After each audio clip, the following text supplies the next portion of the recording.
जय जय श्री राधे।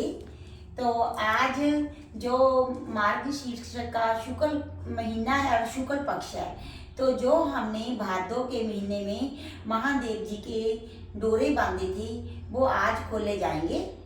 मतलब कि शुक्ल पक्ष का में जो भी सोमवार पड़ता है मार्गशीर्ष में महीने में उसमें खोले जाते हैं।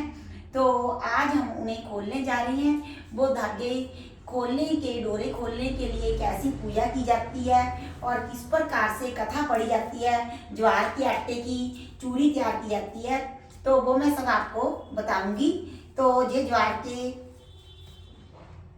जब हमने डोरे बांधे थे, जो डोरे है ये सुपारी लेकर हम लोग गए थे। जो ऐसा कहा जाता है कि जो पहले हम उसके साथ चने रखती हैं, जब डोरे बांधते हैं तो वो ऊपर छत पे पक्षियों को डाल देती हैं। ये मैं एक साइड पे रख लूंगी। और जो धागे है जय भोलेनाथ जय शिव बाबा, उसे हम अपने हाथ पे एक बार बांध लेते हैं, फिर ही खोले जाएंगे ना। तो इस प्रकार से मैं बांध लूंगी इन डोरों को।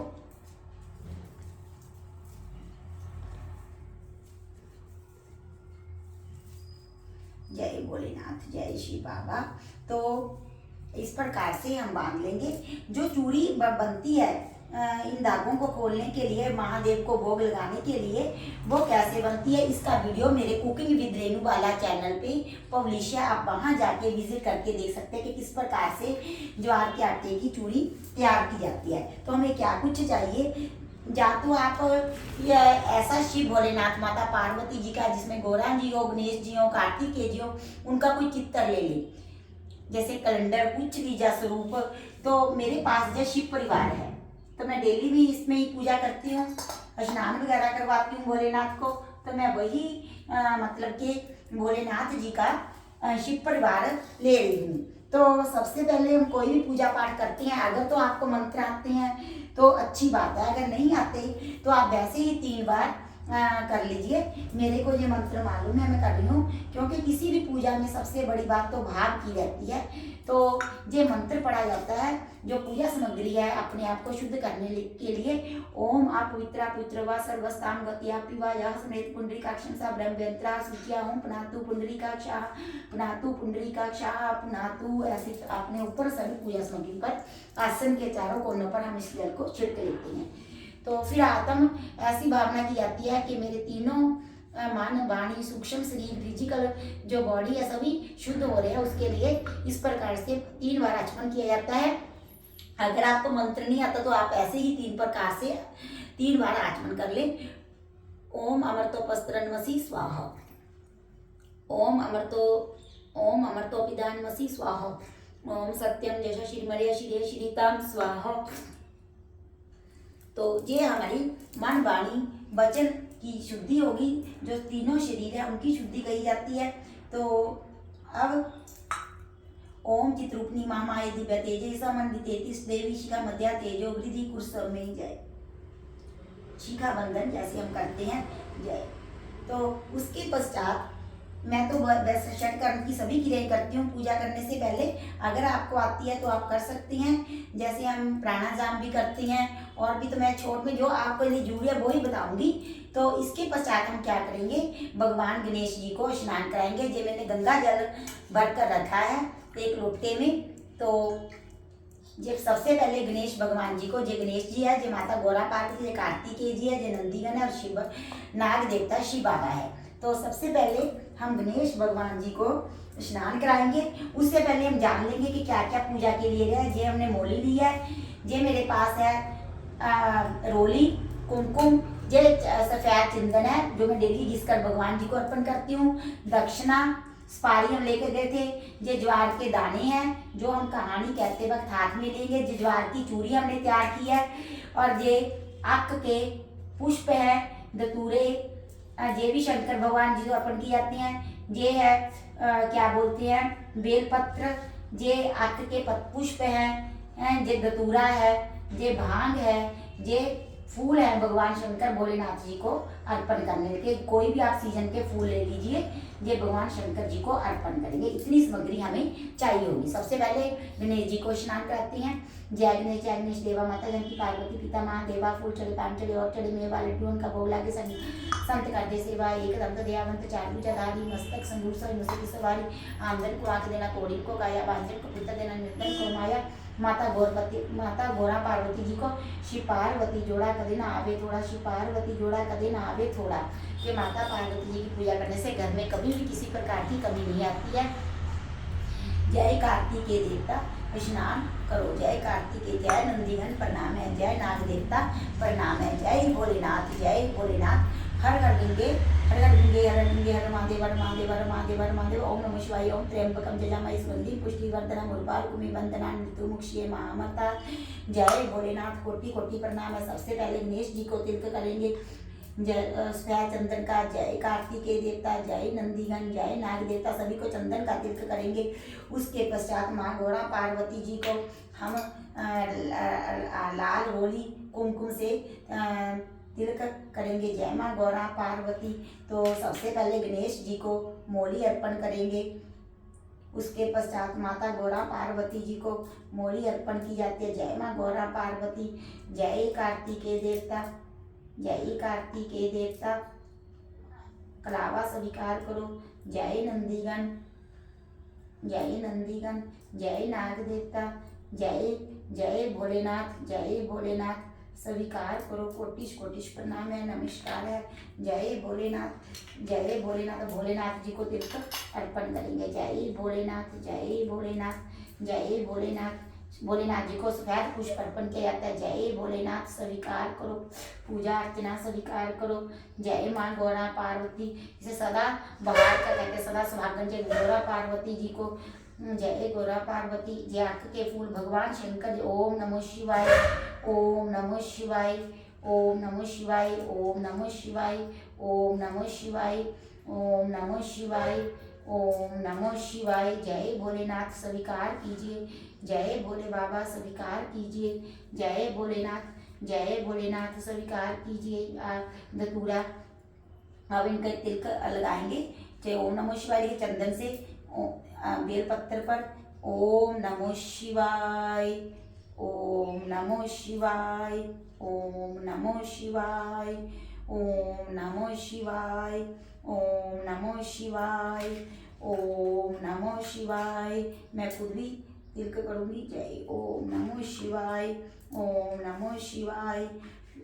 जय दक्षिणा भोलेनाथ को ओम नमः शिवाय ओम नमः शिवाय।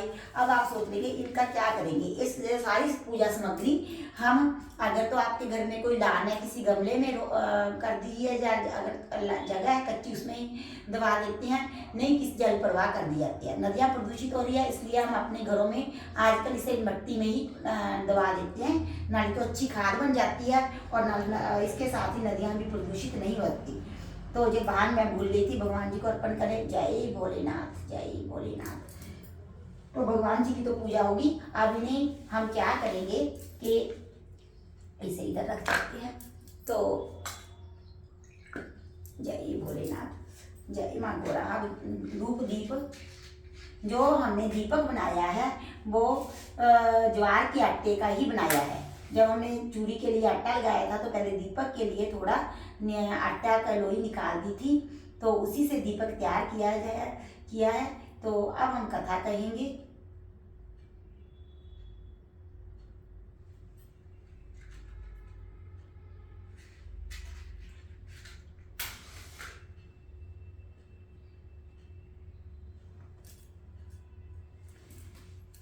जय दीप ज्योति। कहते हैं कि जब दीपक जलाए तो उसे प्रणाम जरूर करना चाहिए। तो अब क्या करेंगे। जय दीप ज्योति। तो इसी के साथ धूप भी अर्पण करेंगे भोलेनाथ जी को।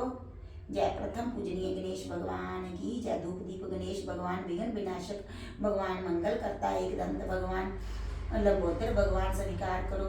जय माँ गौरा पार्वती जय भोलेनाथ, जय भोलेनाथ। हमारी पूजा अर्चना स्वीकार करना। आज हम आपके लिए डोरे खोल रही हैं। हे भोलेनाथ, घर में सुख शांति समृद्धि का वास करना, किसी प्रकार की गलती हो क्षमा करना। जय भोलेनाथ, जय भोलेनाथ, जय भोलेनाथ, जय भोलेनाथ। अब क्या करेंगे, जल तो हमारे पास है ही, तो अभी जो हमने ज्वार के दाने हैं हाथ में ले लेने हैं और उसे लेकर हमने कथा कहनी है, जो कि मैं आपको सुनाने जा रही हूँ। एक राजा था और वो एक बार घोड़े पर सवार होकर कहीं से गुजर रहा था। जब उसने देखा कि भादों का महीना है और तालाब के नज़दीक बहुत सी औरतें इकट्ठी होकर कुछ कर रही हैं, तो वो एक क्षण के लिए रुक गया और उसने उन औरतों से पूछा, महिलाओं से पूछा कि आप जय क्या कर रही हैं। तो उन्होंने कहा कि आज भादों का महीना है और शुक्ल पक्ष है, हम भगवान और सोमवार का दिन है, भगवान भोलेनाथ के नाम के डोरे बांध रही हैं। तो राजा ने पूछा कि ये डोरे क्यों बांधे जाते हैं और भोलेनाथ की क्यों पूजा अर्चना की जाती है। तो वह महिलाएं कहने लगी कि ये डोरे भगवान महादेव जी को प्रसन्न करने के लिए बांधे जाते हैं और फिर मार्ग शीर्षक के महीने में खोले जाएंगे। तब तक हम ज्वार का सेवन नहीं करेंगे और मार्ग शीर्षक के महीने में डोरे खोलने के पश्चात ही ज्वार के आटे का सेवन करेंगे। तो ये महादेव के धाग्य, इनका बहुत ही ज़्यादा महत्व है कि जो औलादहीन होते हैं उन्हें औलाद की प्राप्ति होती है, जिनके घर में धन धान्य की कमी होती है उन्हें धन धान्य मिलता है, पुत्र की कमी हो तो पुत्र मिलता है, राज्य पाठ सभी कुछ है मिलता है। क्या नहीं जो भगवान भोलेनाथ देने में असमर्थ हैं, क्या नहीं दे सकते। तो राजा को औलाद की चाहना थी, तो उसने कहा कि आप बहन हमें भी डोरे दे दीजिए। तो वह महिलाएं कहने लगी कि हम पूजा कर ले, अगर हमारे पास डोरे हुए तो हम आपको जरूर दे देंगे। तो वो महिलाओं के साथ ही बैठकर पूजा अर्चना करने लगा और कहानी सुनने लगा। तो उन्होंने जब पूजा समाप्त की तो 2 डोरे बढ़ जाते हैं, तो वो राजे को दे देती हैं और सारा विधि विधान बता देती हैं। तो राजा घर में जाता है और जाकर खुशी खुशी रानी को देता है कि रानी आज मैंने महादेव जी के डोरे बांधे हैं, मार्ग शीर्षक के महीने में हम इन्हें खोल लेंगे, तो आप ये डोरे संभाल कर रख दीजिए। तो रानी ने कहा कि इसका दिमाग चल गया है, हम राजा लोग क्या ज्वार का आटा खाएंगे। और महादेव के उन्होंने ऐसे ही उसे हल्के में लेते डोरों को फेंक दिया। जब डोरों को फेंका तो वो एक जाकर सूखे पेड़ पे गिर गए। जब डोरे गिरे तो उसी प्रकार वो पेड़ हरा होना शुरू हो गया, कटा हुआ पेड़ था। तो रानी को थोड़ी शंका हुई। इतने देखते ही देखते कि दूसरे राजा ने वहां पर आक्रमण कर दिया। तो राजा का जो राजपाट था वो छिन गया, सारा एकदम से उजड़ गया। तो राजा और रानी बेघर हो गए। तो राजा और रानी जब घर छोड़कर जाने लगे तो रास्ते में जाते जाते उन्हें प्यास लगी। तो नजदीक ही उन्होंने समीप एक तालाब देखा। राजा बोला कि रानी मैं तेरे लिए जल भर कर लाता हूँ। जब राजा जल भरने के लिए गया, लोटा लेकर आया, तो वहाँ जल भरने लगा तो उसमें कीड़े पड़ गए। तो राजा ने कहा कि ये तो कोई देव क्रोपी लगती है, तो वो वापस ही आ गया। तो रानी ने कहा कि मेरे को तो भूख भी सता रही है। तो राजा ने कहा कि उस तालाब में मछलियाँ हैं, मैं एक मछली लेकर आता हूँ। जब मछली लेकर आया उन्होंने भूनी, तो भूनने के पश्चात जैसे ही मछली को खाने लगे, थाली में से मछली खिसक कर तालाब में चली गई। तो राजा रानी को कहने लगा कि तेरे से कोई गलती तो नहीं हुई, कि मेरे को तो कोई देव क्रोप लगता है। तो दोनों निराश होकर हिताश होकर आगे बढ़ गए। तो बढ़ते बढ़ते राज्य आगे चलते हुए रानी के मायके का गांव पड़ा। तो उसने कहा कि मेरा मायका है, मैं क्यों ना अपने भाई भावत से मिलाऊं और नाले उन्हें बता दूंगी साथ ही कि हमारे साथ ऐसा हुआ है।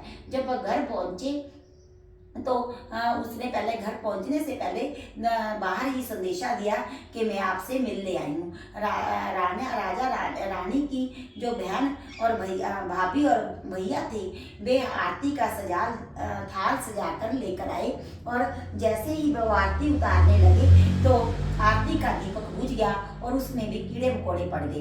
तो उसका भैया बोला कि आप पर तो कोई देव प्रकोप लगता है। उसकी भाभी ने उसी समय उसी थाल को वहां पर धरती में गाड़ दिया और वापस अपने राजा महल की तरफ लौट गए।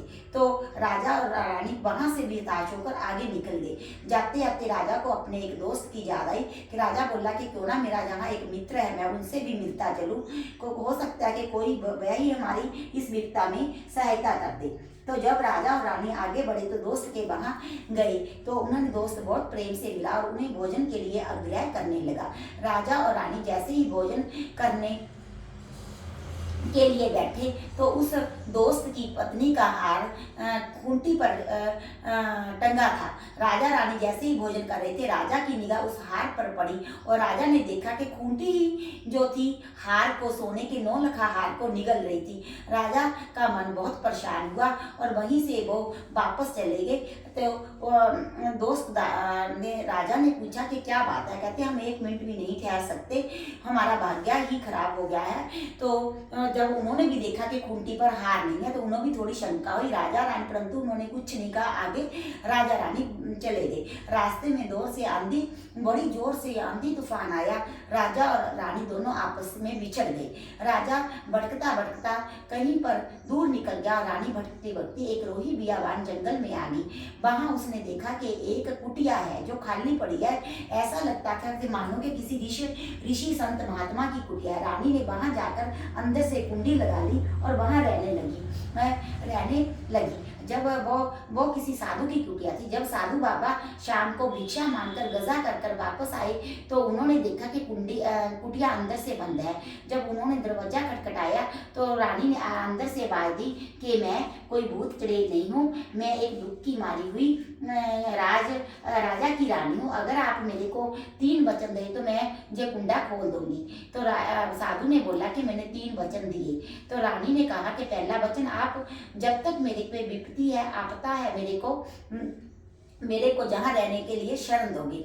तो साधु ने कहा सत्यावतन। दूसरा वचन उसने कहा कि जब तक मैं जहाँ रहूंगी आप मेरे को अपनी पुत्री बनाकर रखेंगे। तो साधु बोला सत्यावचन। तीसरा उसने कहा कि जब मेरी विपदा टल जाएगी तो आप मुझे जाने की आज्ञा खुशी हर्ष समेत जहाँ से जाने के लिए विदा कर देंगे। तो साधु बोला ठीक है।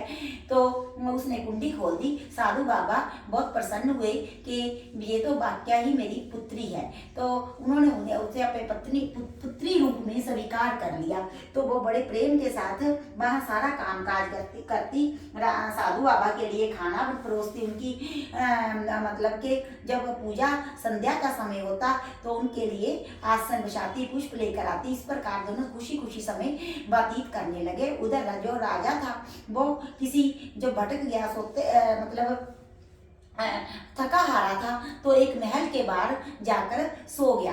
तो सब सुबह उस महल के चौकीदार उठे तो उन्होंने देखा कि कोई जहाँ दुख का मारा प्रतीत होता कोई राहगीर है तो वो पकड़कर अंदर ले गए। और वहाँ पर उन्होंने बात ऐसी थी कि उस राजा का राज्य का देहांत हो गया था, मृत्यु हो गई थी। और उन्होंने ऐसा मतलब घोषणा कर रखी थी कि जो भी कोई व्यक्ति सुबह सबसे पहले महल के दरवाजे पर होगा उसे इस राज्य का राजा घोषित कर दिया जाएगा। तो शर्त के मुताबिक वो ही पहला व्यक्ति था। वो तो थका रात को ही सो गया था महल के दरवाजे के साथ लगकर। तो उन्होंने उसे नहलाया धुलाया और राज्याभिषेक के लिए तैयार किया। तो वह उस राज्य का राजा बना दिया गया और वहाँ राज करने लगा।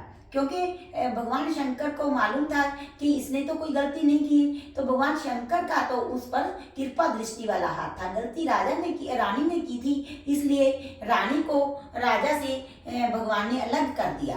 तो जब वो राजा भोगने लगा तो जब फिर अगला वर्ष भादो महीना आया तो उसे जान रहा कि क्यों ना मैं भोलेनाथ के धागे बांध लूं। उसने उसी प्रकार से डोरे बांधे बड़े प्रेम के साथ और भगवान भोलेनाथ की पूजा अर्चना करता रहा। उधर रानी को भी जात आ गया था कि मेरे पर जब राजा बार बार कह रहा था कि कोई देव क्रोप है तो उसे तो अंदर से शंका थी कि मैंने ऐसी गलती की है, भोलेनाथ के शंकर धागे मतलब के फेंकी हैं। तो उसने भी डोरे बांधे और साधु बाबा को बोली कि जब खोलने का टाइम आएगा तो आप मेरे लिए उस दिन ज्वार के आटे की भिक्षा ले आना। ऐसे ही करते करते मार्गशीर्ष का महीना आ गया। तो रानी बाबा से बोली, साधु बाबा से, आप जब भिक्षा के लिए जाएंगे तो मेरे लिए ज्वार के आटा ले आना। जब साधु बाबा राजा के दरबार में गया भिक्षा के लिए तो उसने राजा से ज्वार के आटे की भिक्षा मांगी। तो राजा ने पूछा कि क्या बाबा आपके घर में भी कोई है जो ज्वार के आटे का आज डोरे खोला? कहता हाँ मेरी पुत्री है। तो राजा ने कहा कि साधु बाबा आप अपनी पुत्री से पूछ कर आना कि क्या वो मेरे को महादेव जी की कहानी कथा सुना देगी। तो बाबा ने कहा कि मैं पूछ कर बता दूंगा क्योंकि वो मेरी धर्म पुत्री है। तो साधु बाबा बड़े हर्ष के साथ गेहूं ज्वार का आटा लेकर आया और पुत्री को राजा का प्रश्न धरा दिया। तो पुत्री ने कहा कोई बात नहीं बाबा, मैं कथा सुना दूंगी, ये तो पुण्य का कार्य है। हम ऐसा करेंगे कि मैं प्राय पुरुष का मुंह नहीं देखती, तो हम बीच में चादर ओढ़ लेंगे तो और कथा कह दूंगी। तो साधु बाबा ने सारी बात राजा को बता दी। तो राजा नियत समय पर चूड़ी का पूजा सामग्री लेकर सभी कुछ लेकर उनकी कुटिया में आ गया। उन्होंने बाजार में बीच में कपड़ा डाल लिया और रानी कथा कहने लगी। तो रानी ने जो भी हुआ था उसके साथ सभी वो ही बयान कर दिया कि ऐसे हम बिछड़े धागे फेंक दिए, मछली नहीं मिली, जल नहीं मिला, कीड़े पड़ गए। तो राजा ने पहचान लिया और इतने में देवलोक से जो कपड़ा था वो भी उठ गया हवा से। तो उसने पहचान लिया और कथा समाप्त होने पर उसने कहा कि बाबा ये तो मेरी पत्नी है, ऐसे ऐसे देवकोप से हम अलग हुए थे, अब हमने दोनों ने श्रद्धा भाव से डोरे बांधे और भगवान शंकर जी के आज डोरे खोले। तो भगवान महादेव जी ने प्रसन्न होकर हम दोनों को मिला दिया। साधु बाबा कहता है कि ये तो बहुत बढ़िया बात है, तो मेरी पुत्री को अपना बिछड़ा हुआ पति मिल गया, तो इससे बढ़िया बात क्या हो सकती है। राजा कहने लगा कि आप इसको विदा कर दीजिए, मैं इसको साथ लेकर जाना चाहता हूँ। साधु बाबा कहता है कि बड़ी अच्छी बात है कि जिसकी पुत्री अपने घर में बसे रसे उसे इससे ज्यादा हर्ष की खुशी क्या हो सकती है, तो मैं आप दोनों को विदा कर दूंगा। राजा एक और कथा कहकर महल को चला गया और रानी को विदाई के लिए फिर कहकर आऊंगा ऐसा कहकर चला गया। इधर रानी भी तैयारी करने लगी और अभी राजा जब आता है तो साधु दोनों की विदा की तैयारी करता है और दो मतलब के दही के भरे हुए पात्र मिट्टी के उन दोनों को दे देता है और कहता है कि जब तुम जाओगी जहाँ पर ये दही छलक जाए और दही फट जाए तो समझना कि मेरे पिता का देहांत हो गया। तो दोनों को विदा करते हैं, जाते जाते दोपहर हो जाती है, दही में तो फटना ही था, तो दोपहर के कारण तो वो छलक भी जाती है जब रात में जाते हैं। तो क्या होता है कि वो वापस आना चाहती है रानी के मेरे पिता का तो देहांत हो गया, मैं तो मिलने जाऊंगी। राजा बोला कि ऐसे तो बहुत से पिता होते हैं, तेरा कष्ट का समय था, तेने पार कर लिया, चलो अब हम अपने घर जाते हैं। तो रानी बोली नहीं नहीं, जो मुसीबत में साथ दे वो ही सच्चा पिता होता है, जो भी रिश्ता निभाता है पिता का, भाई का, मित्र का, वो ही सच्चा होता है। तो राजा कहता है जैसी तेरी इच्छा, तो वापस जाते हैं। तो साधु महात्मा तो मुस्कुरा रहे होते हैं, तो कहते हैं कि आपने तो मेरे को ऐसा कहा था कि मेरे तो आप तो जहाँ बैठे हैं। साधु बाबा बोले कि मैं तो तेरी परीक्षा लेना चाहता था कि क्या आप अपनी मुसीबत के समय ही पास करने आई थी जब मेरे को अपना पिता भी समझती थी। तो साधु बाबा बहुत प्रसन्न होते हैं, खुशी खुशी दोनों को विदा कर देती हैं। तो राजा रानी जब उस अपने राज्य की ओर वापस जाने लगती हैं तो रास्ते में वही दोस्त का घर पड़ता है, उनके घर जाती हैं तो संदेशा भेजती हैं कि मैं मिलना चाहता हूँ। बड़े हर्ष से दोस्त और उसकी पत्नी मिलने आती हैं, तो भोजन के लिए बोलते हैं, भोजन करने जाते हैं उनके घर में। तो वही भोजन करते हैं तो तब वही खूंटी हार उगलना शुरू कर देती है, पहले निगल गई थी अब उगलना शुरू। तो राजा रानी बहुत प्रसन्न होते हैं, दोस्त भी प्रसन्न होते हैं, खुशी खुशी उन्हें विदा करती हैं। तो वापस आती हैं तो रानी बोलती है कि मैं मायके भी मिला भैया भाभी को, क्योंकि अब तो देव प्रकोप हमारे पर अभिशाप था भगवान का वो शांत हो गया है। दोनों खुशी खुशी मिलते हैं, भैया भाभी फिर आरती की थाली सजा कर लेकर आते हैं। तो आरती उतारती है और जो पहले कीड़े पड़े थे थाली में वो भी कहते हैं कि अब तो देखिए क्या वहाँ हीरे मोती जगमगा रहे होते हैं।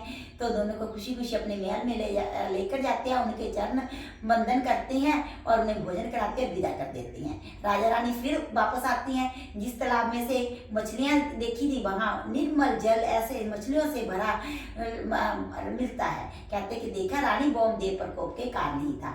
आगे बढ़ते हैं तो जिस जल में पानी लेने गया था लोटा भरने के लिए, वहाँ निर्मल कमल के फूल खिले हुए हैं, एकदम से निर्मल शुद्ध ऐसे नीला सफेद पानी बह रहा है। राजा बोला देखा, ये सब देव प्रकोप के कारण था। महादेव जी बहुत बड़े देवता हैं, महा मतलब कि बड़े, सबसे बड़े देवता हैं। हमने उन्हें निराश किया, इसलिए हमें ये दुख कष्ट उठाने पड़े।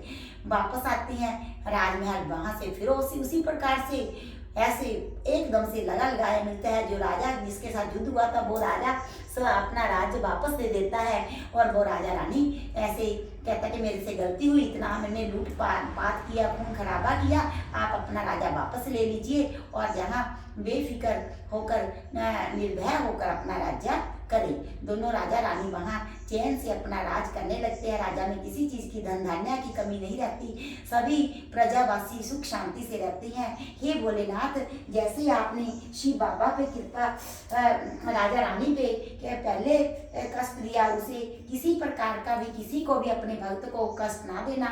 जैसे आप प्रसन्न हुए बाद में अपने राजा रानी पर, और उनकी बाद में भोलेनाथ ने उन्हें आशीर्वाद दिया, दर्शन दिए, कहा कि भोलेनाथ ने कहा कि आपको पुत्र की भी प्राप्ति होगी, राज्य भी आपका निर्विघ्न चलेगा, आप यश की प्राप्ति करोगे, यशस्वी बनोगे, पुत्रवान बनोगे। तो इस प्रकार से भगवान जिस प्रकार राजा रानी को आशीर्वाद दिया, अपने चरणों का प्रेम दिया, उस प्रकार से हमारे सारे परिवार पर भी अपनी कृपा दृष्टि बनाई रखना, सुख